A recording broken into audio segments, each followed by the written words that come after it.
சர்க்கம் 30 வேள்வி காத்தல். இடத்தையும் காலத்தையும் கருத்தில் கொண்டு உச்சிதமான முறையில் பேச வல்லவர்களும் எதிரிகளை அடக்குபவர்களுமான அவ்விரு ராஜகுமாரர்களும் அந்த இடத்திற்கும் சந்தர்ப்பத்திற்கும் ஏற்ற சொற்களை கௌசிகரிடம் சொன்னார்கள். மாமுனிவரே, இரவு சுற்றிகளான அந்த அரக்கர் இருவரும் எப்போது தண்டிக்கப்பட வேண்டும்? இந்த நேரத்தை இழந்துவிடக் கூடாதல்லவா? ஆகவே இதை தெரிந்து கொள்ள விரும்புகிறோம். போர் செய்வதற்கு துடிப்புடன் நிற்கும் காகுத்தர்கள் இருவரும் இவ்வாறு கூறியதை கேட்டதும் முனிவர்கள் எல்லாரும் அரசகுமாரர்களை பாராட்டி பேசினார்கள். அவர்கள் சொன்னார்கள், இப்போதிருந்து 6 இரவுகள் நீங்கள் இருவரும் கண்ணும் கருத்துமாக காவல் செய்ய வேண்டும். விஸ்வாமித்திரர் யாக தீட்சை ஏற்றுக்கொண்டிருப்பதால் பேச்சு பேச மாட்டார். இதை கேட்ட அரசகுமாரர்கள் இரவு பகலாக 6 நாட்கள் கண் கொட்டாமல் அந்த தபோவனத்தை பாதுகாத்து நின்றார்கள். சிறந்த வில்லாளிகளும் வீரர்களும் எதிரிகளை அடக்குபவர்களுமான அவ்விருவரும் மிகவும் கவனமாக இருந்து முனிசிரேஷ்டரான விஸ்வாமித்திரரையும் மற்ற முனிவர்களையும் பாதுகாத்தார்கள். 5 நாட்கள் கழிந்து 6வது நாள் வந்தது. மன கலக்கம் இல்லாமல் துணிச்சலுடன் இரு என்று லட்சுமணனிடம் ராமன் சொன்னார். யுத்தம் செய்வதில் ஆர்வத்துடன் இருந்த ராமன் இவ்வாறு சொல்லிக் கொண்டிருக்கும் போது உபாத்தியாயர் பிரம்மா என்ற பொறுப்பில் உள்ளவர், புரோகிதர் சடங்குகளை கண்காணிப்பவர் மற்றும் பிற ரித்விக்குகளால் சூழப்பெற்ற யாக குண்டத்தில் வேள்வி தீ கொழுந்துவிட்டு பிரகாசமாக எரிந்தது. இப்படி வேள்வி குண்டத்தில் நெருப்பு ஜொலித்ததால் அரக்கர்கள் வருகிறார்கள் என்ற முன்னறிவிப்பாக கொள்ள வேண்டும்.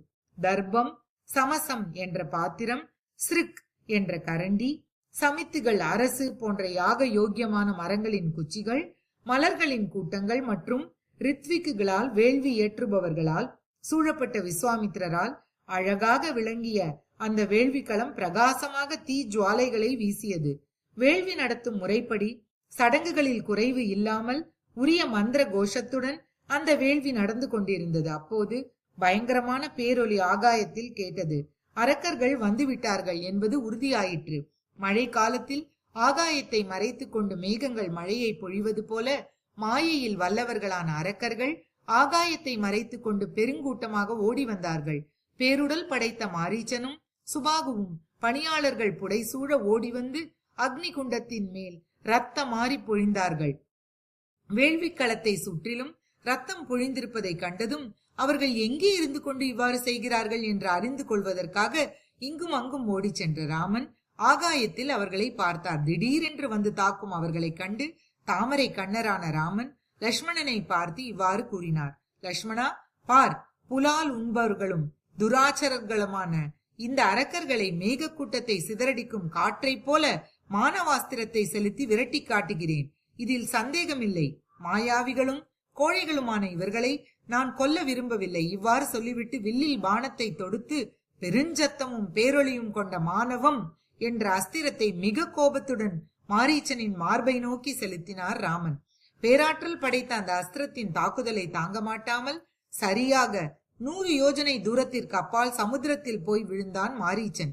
மகாபலம் கொண்ட சீதேஷு எனப்படும் மானவாஸ்திரத்தால் தாக்கப்பட்டு பிரக்ஞை இழந்து மூச்சு திணறி தத்தளித்துக் கொண்டிருக்கும் அவனை காட்டி லட்சுமணனிடம் இவ்வாறு கூறினார். லட்சுமணா, இந்த மானவாஸ்திரத்தின் தர்ம நெறியை பார். என் உள்ளத்தை புரிந்து கொண்டு அவனை இழுத்து கொண்டு போய் கடலில் மூழ்கடித்தது. ஆனால் கொல்லவில்லை. இரக்கமற்றவர்கள், முறை தவறி நடப்பவர்கள், பாவச் செயல்களிலேயே ஈடுபட்டிருப்பவர்கள், வேள்விகளை நாசம் செய்பவர்கள், மாமிசம் உண்பவர்கள் ஆகிய மீதியுள்ள மற்ற அரக்கர்களையும் வதம் செய்ய போகிறேன். இவ்வாறு லட்சுமணனிடம் கூறிவிட்டு தன்னுடைய செயல் வேகத்தை காட்டுவது போல பெரிய வில்லில் அம்பு கோர்த்து ஆக்னேயம் என்ற அஸ்திரமாக செய்து சுபாகுவின் மார்பை நோக்கி விடுத்தார் ராமன். அதனால் உடல் பிளக்கப்பட்ட அவன் தரையில் விழுந்தான். அவன் இறந்ததும் பெரும் புகழ் படைத்த ராமன் மற்றவர்களை வாயவ்யம் என்ற அஸ்திரத்தால் அழித்து ஒழித்தார். மிகவும் தயவுள்ள ராமன் வேள்விகளை நாசம் செய்யும் எல்லா அரக்கர்களையும் கொன்றதன் மூலம் முனிவர்களுக்கு மிக்க ஆறுதலை தந்தார். இந்திரன் முன்னர் ஒரு காலத்தில் அசுரர்களை அழித்த போது முனிவர்களால் பாராட்டப்பட்டதை போல இப்போது ராமனை சித்தாசிரம முனிவர்கள் பாராட்டினார்கள். பின்னர் வேள்வி நிறைவடைந்ததும் மாமுனிவர் விஸ்வாமித்திரர் எல்லா பக்கங்களும் இடையூறு இடைஞ்சல் இல்லாமல் நிர்மலமாய் இருப்பதை பார்த்து காகுத்தனிடம் இவ்வாறு கூறினார். மகா பராக்கிரமசாலியே, என் விருப்பத்தை நிறைவேற்றி விட்டாய். தந்தை உத்தரவுப்படி நடந்து கொண்டாய். கீர்த்தி மிக்கவனே, சித்தாசிரமம் என்ற இந்த இடத்தின் பெயரை உண்மையாக்கி விட்டாய் என்று ராமனை வெகுவாக புகழ்ந்துரைத்தார். பின் அவர்களுடன் கூட சந்தியா கால அனுஷ்டானங்களை செய்தார். ஸ்ரீமத் வால்மீகி ராமாயணம் பாலகாண்டத்தில் 30வது சர்க்கம் முற்றிற்று.